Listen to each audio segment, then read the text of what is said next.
This month, we actually have the lottery night.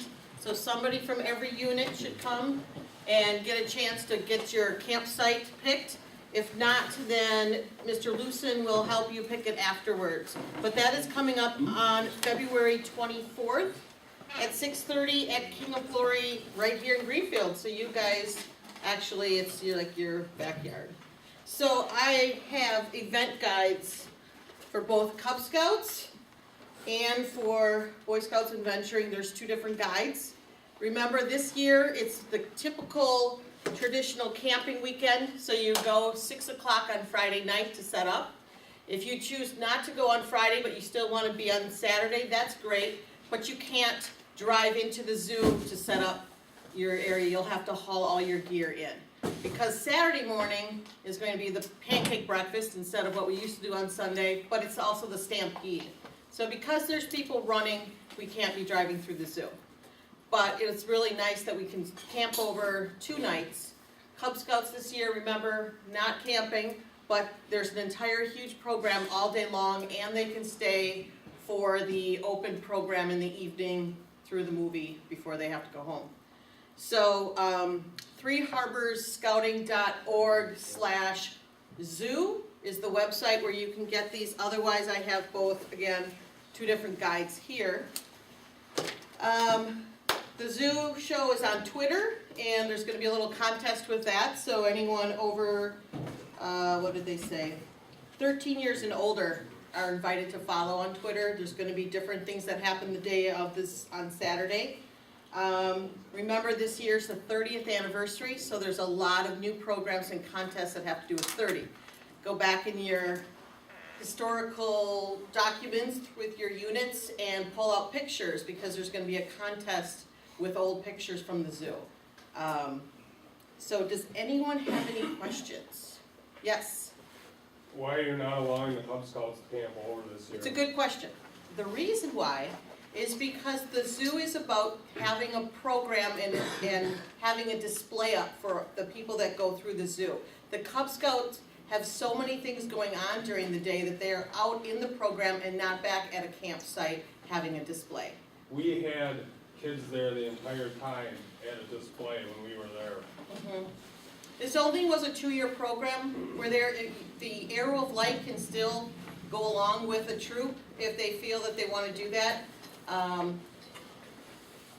But we want the Cub Scouts to be enjoying all the different programs, start building your Cub mobiles, and there's a lot of other things. But it's also to say to the Cub Scouts that when you're older and you cross over into a troop, this is really a great event. So why did you bother to do it last year then? It was sort of a trial basis. The other thing that we'd like to do is see more units from the Racine and Kenosha districts come up and camp. And it just was not something that they were doing before, and we're really, really pushing to have it be the premier outing for the Boy Scouts and Adventurers. So in order to have that space that they're going to be occupying too.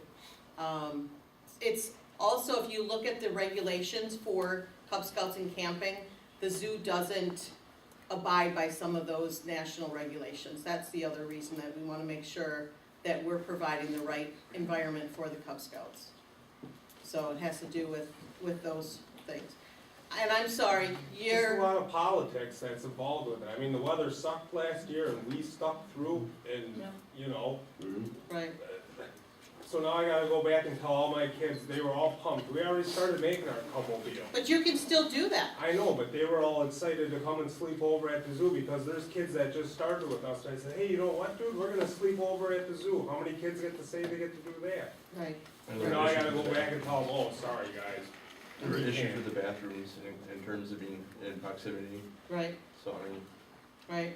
And I know it's disappointing, there weren't that many units that did camp, so I do apologize to your unit and having them feel bad about it, but we, like you said, the bathrooms weren't to regulation for Cub Scout camping, and the fact that it just wasn't something that a lot of the units stuck out and did. Yours did, but the other ones didn't.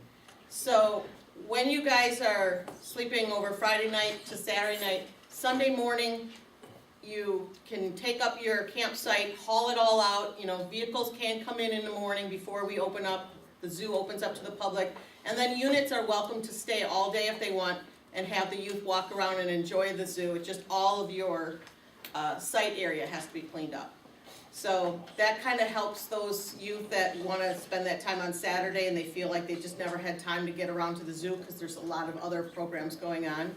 And this year we're offering something for the older youth that normally maybe not want to sit around with the movie. There's going to be an obstacle course offered, and we're working on the location with the zoo right now where we're going to place that. Did anyone? Yeah. What weekend, what's the date on that? The date is June 3rd, 4th, and 5th.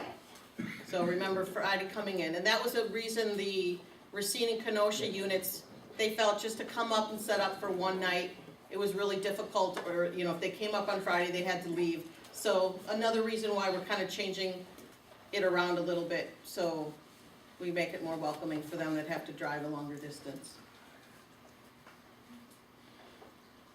All right, so just remember somebody from your unit to come to the lottery night, and then there's also going to be a webcast, a call-in or a peer as we get closer to the zoo, and that'll include more programs for the Cub Scouts. So, Steve, sorry I'm going to add to your pile of paperwork, but I'll put this out, and the other guides, if you guys run out, it's online, freeharborscouting.org/zoo. Thanks.